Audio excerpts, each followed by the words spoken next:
The Little Hero of Holland, written by Mary Mapstoch, Part 2.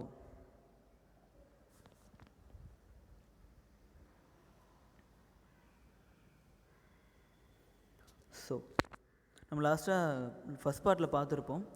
Okay, அந்த Peter வந்து என்ன பண்ணுறாரு பார்த்தீங்க அப்படின்னா, அவங்களுடைய ஃப்ரெண்டுக்கு கேக் எடுத்துகிட்டு மறுபடியும் அங்கேருந்து திரும்ப வந்துட்டுருக்காரு. அவர் வரும்போது அங்கேருந்து சில விஷயத்தை அட்மையர் பண்ணிவிட்டு அந்த சன், ஃப்ளவர்ஸ் அதெல்லாம் வந்து பார்த்துட்டு அட்மையர் பண்ணிவிட்டு வந்துட்டுருக்காரு. Now we are continuing the same story. As he walked along the sometimes stopped to pick the pretty blue flowers that grew beside the road, or to listen the rabbits' soft tread as they rustled through the gates, but oftener he smiled as he thought of his visit to the poor blind man who had few pleasures and was always so glad to see him. So, as he walked along the sometimes stopped to pick the pretty blue flowers that grew beside the road. அவர் அப்படி வந்து டைக்ஸ் cross பண்ணிட்டு வரும்போது அவர் வந்து அந்த அந்த டைக்ஸ் வழியாக நடக்கும்போது சில பூவெல்லாம் பார்க்குறாரு. அது வந்து ப்ரிட்டி ப்ளூ ஃப்ளவர்ஸ். அந்த பூ வந்து ப்ளூ கலரில் ரொம்ப அழகாக இருக்குது அப்படின்னு சொல்லிட்டு அந்த பூவை பறிக்க அடிக்கடி ஸ்டாப் பண்ணி பூவை பறிச்சுட்டு வராரு. அது மட்டும் இல்லாமல் அங்கே சைடில் அந்த ஃபீல்ட்ஸில் ஒரு ரேபிட்டை பார்க்க நிற்கிறார். But oftener he smiled as he thought of his visit to the poor blind man who had so few pleasures, was always so glad to see him. So இப்போ என்ன சொல்கிறேன்னு பார்த்தீங்க அப்படின்னா, இதெல்லாம் பார்க்கும்போது அவர் வந்து அவருடைய ஃப்ரெண்டான பிளைண்ட் மேன் பற்றி யோசிக்கிறாரு. இந்த ப்ளஷர்லாம் அவர் கிடைக்காது இல்லையா, அதை நினச்சிட்டு அவர் ரொம்ப ஃபீல் பண்ணாலும் அவர் பார்க்கறதுக்கு ரொம்ப ஹாப்பியாக இருக்குது அப்படின்னு சொல்கிறார். Suddenly he noticed that the sun was setting and it was growing dark. Mother will be watching for me, he thought, and he began to run towards home. So suddenly he noticed that the sun was setting.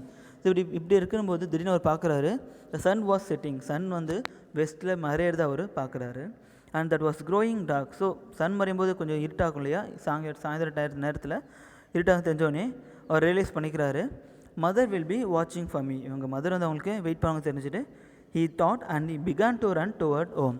So அவர் வந்து கொஞ்சம் வீட்டுக்கு ஓட ஆரம்பிக்கிறார். அப்படி ஓடிட்டு இருக்கும்போது just then he heard a noise. It was sound of trickling water. He stopped and looked down. There was a small hole in the dike through which a tiny stream was flowing. So அப்படி வேகமாக போயிட்டு இருக்கும்போது அவருக்கு ஒரு sound கேட்குது. என்ன sound பார்த்தீங்க அப்படின்னா, it was sound of trickling water. Trickling வாட்டர்னு பார்த்தீங்க அப்படின்னா தண்ணி வந்து சொட்டுறது, தண்ணி ஒழுகும் இல்லையா, அது சொல்கிறாங்க. அவர் பார்த்துட்டு போகும் டைக்கில் வந்து தண்ணி வந்து ஒழுகுது பார்க்குறாரு. He stopped and looked down. There was a small hole in the dike through which a tiny stream was flowing. அவர் பார்க்கும்போது அந்த ஹோல் வந்து டைக்கில் இருக்குது, ரொம்ப சின்ன ஹோல் வழியாக தண்ணி வந்து ஊற்றிட்டு இருக்கிறத பார்க்குறாரு. Any child in Holland is frightened at the thought of a leak in the dike. Okay, எல்லா பசங்களுக்குமே முன்னாடியே சொல்லி பார்த்த மாதிரி அங்கே இருக்க சில்ட்ரன் முதல் கொண்டு தெரியும் டைக்ஸ் வந்து எப்பயுமே அவங்க என்ன பண்ணிருப்பாங்க, வாட்ச் பண்ணிகிட்டே இருப்பாங்கன்னு. ஸோ இவருக்கு அதனுடைய ஆபத்து புரிஞ்சோடனே என்ன பண்ணுறாரு பாருங்கள். Peter understood the danger at once. If the water ran through a little hole, it would soon make a larger one, and the whole country would be flooded. In a moment he saw that he must do throwing away his flowers. He climbed down the side of the dike and thrust his finger into the tiny hole. So Peter understood the danger at once. So அதை பார்த்தோன்னே Peter வந்து அவருடைய அங்கே இருக்கிற அபாயத்தை புரிஞ்சுக்கிறாரு. If the water ran through a little hole, it would soon make a larger one. அவர் என்ன நினைக்கிறாங்க பார்த்தீங்க அப்படின்னா, அப்போ அந்த சின்ன ஹோல் வழியாக வர தண்ணி வந்து வர வர இன்னும் கொஞ்சம் அது பெரிய ஹோல் ஆகிடும் அப்படின்னு அவர் ரியலைஸ் பண்ணிக்கிறாரு. அப்படி நடக்க அந்த தண்ணி வந்து எல்லாமே கண்ட்ரிக்குள்ளே உள்ளே வந்துடும் அப்படின்னு புரிஞ்சுக்கிறாரு. In a moment he saw what he must do. So அவர் பார்த்தோன்னவருக்கு என்ன பண்ண புரிஞ்சிடுச்சு. ஸோ என்ன பண்ணுற பார்த்தீங்க அப்படின்னா, throwing away his flowers he climbed down the side of the dike. So அதை பார்த்தோன்னே அவர் என்ன பண்ணுறாரு, கையில் இந்த பூவெல்லாம் என்ன பண்ணுறாரு, தூக்கி போட்டு அந்த டைக்ஸ் கிட்ட கிளைம் பண்ணிட்டு போகிறாரு. And thrust his finger into the tiny hole. So அவர் என்ன பண்ணுறாரு பார்த்தி அப்படின்னா, அவருடைய விரலை என்ன பண்ணுறாரு, அந்த ஹோலில் வச்சு அடைக்கிறாரு. த்ரஸ்ட் அதுக்கு மீனிங் அதுதான். The flowing of water was stop. So அவர் வந்து அப்படி ஒரு ஃபிங்கரை த்ரஸ்ட் பண்ண உடனே தண்ணி வர்றது நின்றுடுச்சு. Oh, he said to himself, the angry waters must stay back now. I can keep them back with my finger. Holland shall not be drowned while I am here. அவர் என்ன நினைக்கிறேன் பார்த்தீங்க அப்படின்னு பார்த்தீங்கன்னா, இந்த angry waters must stay back now. So இப்போதைக்கு அந்த தண்ணி வந்து உள்ளே வரக்கூடாது, அங்கேயே தான் இருக்கணும் அப்படின்னு முடிவு பண்ணுறாரு. I can keep them with my finger. Holland shawl not be drowned while I am here. So என்ன நினைக்கிறார் அப்படின்னா, இந்த தண்ணி என்னால் என்ன ஸ்டாப் பண்ணி வைக்க முடியும், நான் இருக்கிற வரைக்கும் ஹோலண்ட் வந்து தண்ணியில் முழுகாது அப்படின்னு சொல்லுவாங்க. ட்ரவுன் மீனிங் என்ன பார்த்தீங்க அப்படின்னா முழுகிறது. ஓகே, சிங்க் அது சொல்லுவாங்களே அதுதான். Now we are continuing the next paragraph. This was all very well at first, but soon it grew dark and cold. The little fellow shouted and screamed, come here, he called. But no one heard him, no one came to help him. So first ஓரளவுக்கு பரவாயில்ல, நல்லா தான் இருந்தது. But அது வந்து இருட்டாக அவருடைய நிலைமை ரொம்ப மோசமானது அப்படின்னு சொல்கிறாங்க. This was all very well at first, but soon it grew dark and cold. Okay, இந்த அங்கே வந்து வெஸ்டர்ன் கண்ட்ரியில் பார்த்தீங்க அப்படின்னா சீக்கிரமாகவே இருட்டிடும். ஏன்னா அங்கே வந்து மோஸ்ட்லி வந்து சூரியனோட தாக்கம் அந்தளவுக்கு இருக்காது. வின்டர் டைம்ன்றதால சீக்கிரமாக இருட்டாக ஒரு நிலைமை வந்து ரொம்ப மோசமாகுது அப்படின்னு சொல்கிறாங்க பாருங்கள். The little fellow shouted and scream. அவர் வந்து கொஞ்ச நேரத்துக்கு அப்புறம் கத்துறாரு. ஓகே, வேகமாக கத்துன்ட்டுருக்காரு. பட் யாருமே வரல அப்படின்னு சொல்கிறாங்க பாருங்கள். But no one heard him, no one came to help him. இவர் கத்துன யாருக்குமே கேட்கல, ஸோ யாரும் வரவும் இல்லை. It grew still colder and his arm ஏக் and began to grow stiff and numb. So அங்கே வந்து வெஸ்டர்னும் போது அது ரொம்ப குளிராக இருக்கும், சரிங்களா. நம்மளுடைய குளிர் பார்த்திங்க அப்படின்னா அந்தளவுக்கு இருக்காது. வெஸ்டர்ன் பார்த்திங்க அப்படின்னா ஓகே ஸ்னோ ஃபால் இருக்கும். ஓகே, ஃபால் டைமில் ஸ்னோஃபால் இல்லாட்டாலும் பட் ரொம்ப எப்பயுமே அது கோல்டாக தான் இருக்கும். இட் க்ரூ ஸ்டில் கோல்டர், போக இன்னும் கோல்டாகிட்டே இருந்தது. அண்ட் இஸ் ஆர்ம் ஏக், ஆம் நம்ம அவருடைய கை அப்படி சொல்கிறாங்க. கை ஏக் அப்படின்னு பார்த்தீங்கன்னா வலிக்குது அப்படின்னு சொல்கிறாங்க. ஓகே, ஒரு கை ரொம்ப வலிக்க he began grow stiff and numb. So அந்த பனியில் என்னாச்சு அப்படின்னா அவர் கையை ரொம்ப அந்த விரைப்புன்னு சொல்லும் போது விரைச்சிட்டு நின்றுட்டு இருந்தது.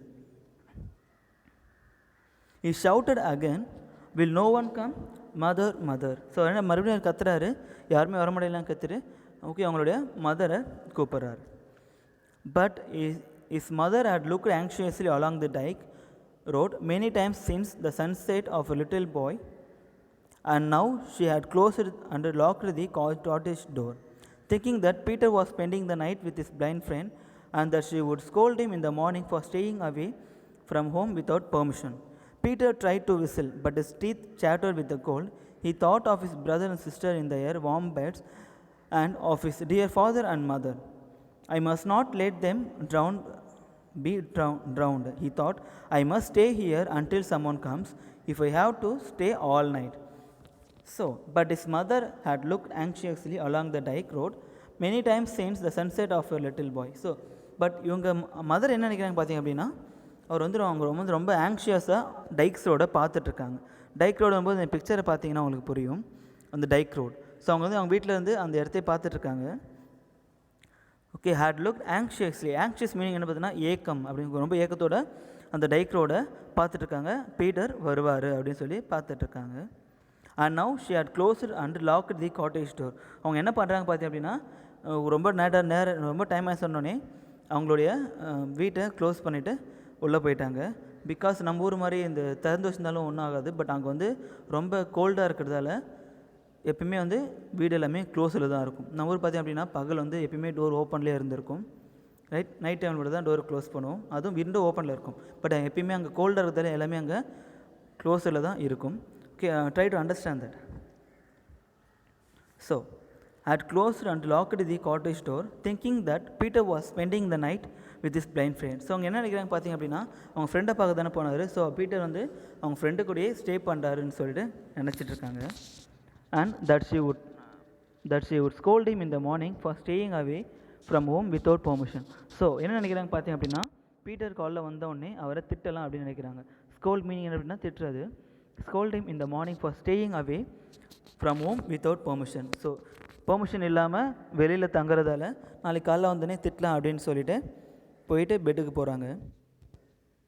Peter tried to whistle but his teeth chattered with a cold. So Peter என்ன பண்ண பார்த்தீங்கன்னா விசில் அடிக்க ட்ரை பண்ணுற யாரையா கூப்பிட, but his teeth chattered with the cold. So chatter என்ன அப்படின்னு பார்த்தீங்கன்னா அந்த நடுக்கத்தில் வந்து அந்த பனி டைமில் பார்த்தீங்கன்னா வாய் நடுவும் பார்த்தீங்களா, இந்த அப்பர் டீத்துக்கும் லோயர் டீத் வந்து சேட் பண்ணிகிட்டே இருக்கும். சேட் இன் சென்ஸ் பேசுகிறதில்ல, நடுங்கிறது.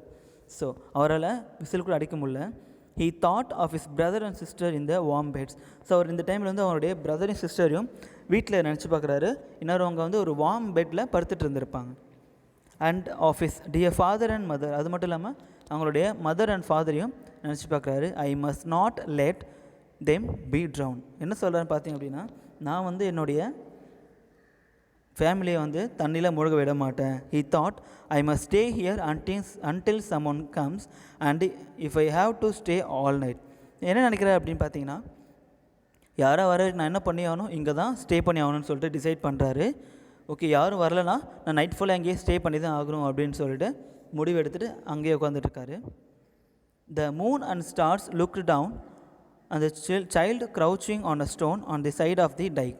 His head was bent and his eyes were closed, but he was not asleep, for every now and then he rubbed the hand that was holding back the angry sea. The moon and stars looked down on the child crouching on a stone on the side of the dike. So the moon and stars looked down. Look down என்ன பார்த்தீங்க அப்படின்னா, அது வந்து மறையாது அப்படின்னு சொல்கிறாங்க. The moon and stars look down அப்படின்னா almost இது வந்து ஒரு வெடியற் காலை அப்படின்னு சொல்லிடலாம். டான் அப்படின்னு சொல்லுவாங்க. ஓகே, டான் DAWN அப்படி என்ன பார்த்தீங்கன்னா ஏர்லி மார்னிங் போது நம்ம 4 to 5 சொல்லுவோம். இது டான் அப்படின்போது அதுக்கும் முன்னால் ரைட் ஒரு 3 o'clock அந்த டைம் தான் என்னென்னு சொல்லுவாங்க, டான் அப்படின்னு சொல்லுவாங்க. அந்த டைம் இருக்கும்போது the moon and stars look down the child crouching on a stone of the side of the dike. அவர் என்ன பண்ணுறா பார்த்தீங்க அப்படின்னா, இந்த பிக்சரை பாருங்கள் தெரியும். ஓகே, அந்த டைக்ஸ் கீழே வந்து ஒரு கல் மேலே உட்காந்துருக்க. க்ரௌச்சிங் அப்படின்னும் போது என்ன பண்ணுன்னா, 2 கை 2 காலும் அந்த குளிரில் உட்காந்துருப்பாங்க பார்த்தீங்களா, ஷ்ரிங்க் ஆகிட்டு அது போல் உட்காந்துருக்காங்க அப்படின்னு சொல்கிறாங்க. His head was bent and his eyes were close. So his head was bent. அவர் சின்ன பிள்ளை, அவரால் அந்த வலி தாங்க முடியல. ஸோ அதனால் தலை வந்து குனிஞ்ச பொசிஷனில் இருக்குது. And his eyes were closed. அந்த டயர்டில் என்ன பண்ணுறா அப்படின்னா கண்ணை மூடிட்டுருக்காரு. But he was not asleep, for every now and then he rubbed the hand that was holding back the angry sea. So ஆனால் அவர் வந்து தூங்கலை. அடிக்கடி என்ன பண்ணுறா அப்படின்னா கையை வந்து ரப் பண்ணிகிட்டே இருக்கார். ஏன்னா ரொம்ப கோல்டாக இருக்கிறதுல கையை தேய்ச்சும்போது ஃப்ரிக்ஷனில் கொஞ்சம் ஹீட்டாக இருக்கும். ரைட், அடிக்கடி ரப் பண்ணிகிட்டே இருக்கார் அப்படின்னு சொல்கிறாங்க. I'll stand it somehow, he thought. So he stayed there all night, keeping the sea out. So அவர் என்ன அப்படின்னா, அவர் ரொம்ப வில் பவர் ரொம்ப அதிகமாக இருக்கிறதால அது எப்பயுமே என்ன பண்ண என்னால் வித் ஸ்டாண்ட் பண்ண முடியும் அப்படின்னு சொல்லிட்டு அவர் நினச்சிட்ருக்காரு. So he stayed there all night, keeping the sea out. So அவர் என்ன பண்ணுறாரு பார்த்தீங்க அப்படின்னா, ரொம்ப கஷ்டப்பட்டு அங்கேயே இருக்கிறாரு. அங்கேருந்து ஏஞ்சி வரல. என்னதான் ஒரு சின்ன வயசாக இருந்தாலும் ரொம்ப பொறுப்பாக இருந்திருக்காரு. ஓகே, ஒரு இமேஜின் பண்ணிக்கோங்க, is just 8 years old. Okay, எந்த அளவுக்கு ஒரு முடிவு எடுத்திருக்கா பாருங்கள். இது வந்து அவருடைய கண்ட்ரி மேலே இருக்கிற பேட்ரியாட்டிசத்தை குறிப்பிடுது. ஸோ பேட்ரியாட்டிசம் அப்படின்போது தேசப்பட்டு அப்படின்னு சொல்லுவாங்க. அது மட்டும் இல்லாமல் அவருக்கு அந்த ஃபேமிலி மேலேயும் ரொம்ப அக்கறை இருக்குது அப்படின்றத சொல்லியிருக்காங்க. ஸோ இந்த மாரல் ஸ்டோரிஸ்லாம் நம்ம எதுக்கு படிக்கிறோம் அப்படின்னு பார்த்தீங்கன்னா, ஓகே ஜஸ்ட் அந்த பேராகிராஃப் ஆன்சருக்காகவும் மார்க்காகவும் படிக்கல. இந்த மாரலை நம்ம மைண்டில் ஏற்றிக்கிட்டு நம்ம டே டு டே லைஃப்பில் இம்ப்ளிமெண்ட் பண்ணோம் அப்படின்றதுக்காக தான் இந்த மாதிரி மாரல் ஸ்டோரிஸ்லாம் சொல்கிறாங்க. பட் நம்ம வந்து அந்த மார்க் மோட்டிவ்லேயே பார்க்கக்கூடாது. இது எல்லாமே ஒரு டீச்சிங்காக பார்க்கணும், ஒரு லேர்னிங்காக பார்க்கணும். இந்த எல்லாமே சொல்கிற பாயிண்ட்ஸ் எல்லாமே நம்ம கற்றுக்கணும். ஒரு 8 years boy இப்படி இருக்கானும் போது நம்மளும் கொஞ்சம் கரேஜியஸாக இருக்கணும் அப்படின்னு ஒரு மாரல் நமக்கு இந்த லெசன் மூலிமா நமக்கு சொல்ல ட்ரை பண்ணுறாங்க. Okay, hope you understand. So I think we came to the end of the part 2. Now we will see the hard words of this part. The third one, trickling. Okay, trickling. TRICKLING. Trickling. Flowing in a small stream, a liquid. Flowing in a small stream, a liquid. என்ன அப்படின்னு பார்த்தீங்கன்னா, okay அந்த ஒரு whole மூலிமா ஒரு கொஞ்சோண்டு தண்ணி வந்து சொட்டுறது. நம்ப். ஓகே, நம். Deprived of the power of sensation. Deprived of the power of sensation. So என்ன அப்படின்னு பார்த்தீங்கன்னா, அந்த நம்பும்போது அந்த நமக்கு வந்து கையில் வந்து பார்த்திங்கன்னா ஒரு சென்ஸ் இருக்கும் பார்த்தீங்களா, சென்ஸே இல்லாமல் இருக்கிறது. ஓகே சார், ஃபார் எக்ஸாம்பிள் பார்த்தீங்கன்னா நீங்கள் ஐஸில் வந்து ஒரு 5 minutes இல்லை 2 minutes கையை வச்சா அந்த கை ரொம்ப ஹார்டாகிடும். ஸோ அந்த கையை நம்ம பிஞ்ச் பண்ணால் கூட நமக்கு அது தெரியாது. அதுதான் நம் அப்படின்னு சொல்லுவாங்க. It is a kind of feeling. The next one, chattered. Okay, chattered, chattered, chattered. Feeling cold and frightened that one can stop the upper teeth from against one's lower teeth. Now, feeling cold and frightened. So chatter என்னன்னு பார்த்தீங்கன்னா ரொம்ப குளிராகவும் ரொம்ப பயத்தில் that one can stop upper teeth from against lower teeth. என்ன அப்படின்னா அந்த வாய் வந்து இந்த ஆடும் பார்த்தீங்களா, அது வந்து ஒன்று பனிலையோ இல்லை ரொம்ப பயத்துலேயோ தான் அந்த ட்ரெம்பிள் ஆகும். அதுதான் சொல்லியிருக்காங்க பாருங்கள். The next one, crouching. Crouching, CROUCHING, crouching. Adapting in a position where the knees are bent and the upper body is brought forward and down. என்னென்னு பார்த்தீங்கன்னா நான் சொன்ன மாதிரி நம்ம ரெண்டு கையும் ரெண்டு காலும் ரொம்ப சுருங்கிட்டு பெண்ட் ஆகிட்டு உட்காந்துருக்குது. அந்த குளிர் டைம்லலாம் வந்து நம்ம உட்காண்ட்ருப்போம் பார்த்தீங்களா, அதை இமேஜின் பண்ணிக்கோங்க. Right, this is the end of the part 2. We will see the rest in the next part. Thank you.